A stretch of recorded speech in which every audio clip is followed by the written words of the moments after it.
Physician scientist Eric Topol is one of the most cited researchers in medicine, and he's a prolific science communicator online and in books. For GenomeWeb's 25th anniversary, reporter Alexandra Burns spoke with him about the potential of genomics and about the urgency of effective science communication. You've always been a big proponent of using technology in medicine, from wearable devices, I've got my Apple Watch on right now, to AI tools.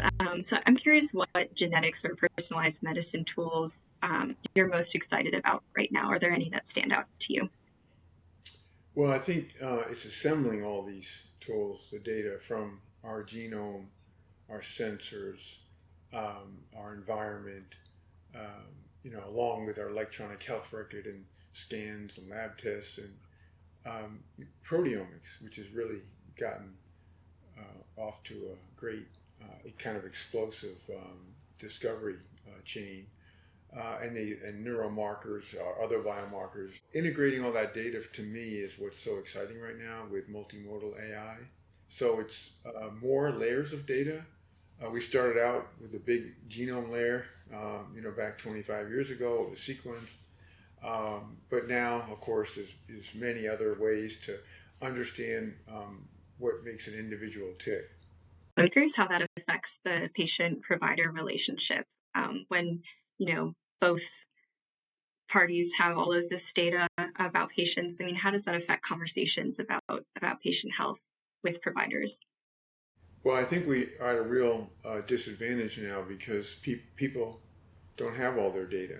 A lot of the data is homeless. Most people, they just are looking at it from a day-to-day standpoint, and they don't have it organized, and they don't have, except for access to portals, they're missing lots of data. They don't have the real notes. They don't have the actual images, all sorts of things that are not accessible. So we have a real data problem in this country, and we've learned from other countries around the world that this should be the patient's data. They should own their data, and that way, if they can have it all aggregated, then we can use these AI models much more effectively. Yeah, and I wanted to actually turn to direct-to-consumer genomic testing. I'm just curious if you can weigh in on the challenges that industry has been facing recently, especially what we've seen with 23andMe, for example. Um, how do you see those challenges for that industry kind of rebound? Yeah, I mean, it's profoundly frustrating to me that people can't get their polygenic risk scores, and the medical community largely is not supportive of using them. We're trying to get at least one of these companies to wake up and go to the low cost, high quality data and at scale. Um, you know, 23andMe had that opportunity, but they just were unable to sustain it and get it down to a low price and make it available to everyone. And hopefully we'll find a way forward.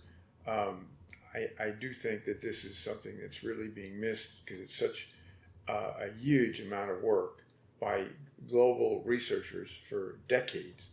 And it sits in these wonderful research papers in top tier journals, and it hasn't gotten its way into the public domain. And aside from cost, what are the other factors that are preventing it from, becoming as widely used and accepted as I guess you hope it is? Well, I think, the idea that you'd have a polygenic risk score and a genome sequence, whole genome sequence, and those should collectively be, a couple $100, far less expensive than most of the lab tests we often order for patients.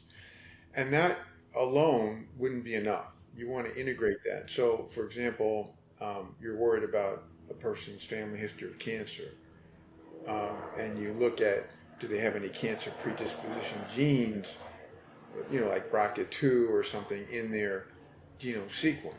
And you're looking for what is their polygenic risk score of hundreds of variants for each of the common cancers. And so that's starting to give you a handle. Then you get an immune system clock, proteomic clock, to determine the person's immune system integrity. And as we age, of course, that starts to decline in this immunosenescence. And so you're getting color, you're getting, this checkpoints or orthogonal layers of data that help you understand if a person's immune system is weak and their risk is high, That's maybe when you want to get a multi-cancer early detection blood test. So, we're not doing this kind of stuff today. We're doing everything, dumbed down. Like if you're over age 50, get this test. I mean, that's just not, age is just one little thing here. There's so many other things we can do to understand.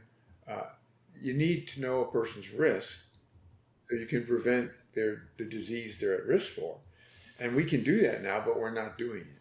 You're a prolific media consumer and producer. You have a Substack that you update quite frequently, and a Twitter. um, and I'm just curious, how do you keep up with the influx of medical news these days, if you can? Yeah, no, it's very hard, even for me, a daily task. I read a lot. I devote at least a couple hours every day, if not more, to reading, and I try to, comb through the top journals to see what's new. I mean, I try to share through the different platforms, whether it's X or Blue Sky or LinkedIn, or through mainly the Substack ground truths that I do, and of course the recent book Super Agers. So I try to crystallize it and to make it hopefully understandable to everyone. Sometimes that's hard, as you know, but sharing is I think as important as reading. Misinformation, disinformation is a huge topic right now. Um, is that sort of part of why you choose to share, especially in the medical field, the information that you've seen and verified? Exactly, Alexander. The problem is we aren't crowding out the mis and disinformation. This is a real problem because uh, the anti-science and the disinformation is propagated at scale. It's orchestrated. It's financed, and we aren't anying up. If we don't stand up for what is facts and truths and evidence, then the bad stuff will crowd us out. And I'm curious, in your opinion, what is the most important genomics advance in medicine in the past 25 years? I do think the biggest thing is the CRISPR genome editing. Now with CRISPR 2.0, 3.0, I mean, it's zooming quickly. And it may not be just for rare diseases. I mean, we're seeing, just today how you could treat someone with lupus and CRISPR the T cells and, you know, cure these autoimmune diseases. The implications of that are profound. And I think we're only in the early days with just limited approvals and things like sickle cell and beta thalassemia. The use of these editing tools are just extraordinary, and I don't think a lot of people realize that. To me, of the 25 years, that's the biggest breakthrough. What do you see precision medicine looking like in 25 years? Well, it could be much sooner if we got serious about it, but the book I wrote, Super Agers, really was trying to give a vision for that, and that is for each person, we'd have all their layers of data. And for someone like you, as a young person, you would have, you would know what your risks are going forward because each of the major age-related diseases takes over 20 years. So with all this information, we would know very accurately what should be on your radar screen. And we will have ways to prevent those diseases. And now it's not just yes or no, it's also when. If I can say in 15.7 years, you will have mild cognitive impairment on the way to Alzheimer's if we don't change course here, you know, and this is how we're going to prevent you from ever having Alzheimer's. That's where we're going to be in the future. And high gear prevention, it'll be the norm. I'm excited about it and I'm very optimistic. I wish we weren't seeing the funds reduced at such a critical and actually momentous time by the U.S. government. But other than that, I remain optimistic. We've seen, obviously substantial cuts to NIH and to other government agencies that fund medical research. We talked a lot about, all of these advances that might be possible. How much are those cuts going to affect that progress? It will certainly have an effect. It's hard to know, right when it's happening. And have we seen the end of it or just the beginning of these cuts? There's just low regard for life science and medical research right now. to see such remarkable, profound reduction of support. So I don't know. I hope that the best work will continue somehow or other through other means, whether it's through philanthropy or, who knows how we're going to move forward. But I hope that the most exciting things that, like we've been talking about, that we will not lose a lot of momentum, but we're bound to lose some, because this is a critical and unanticipated,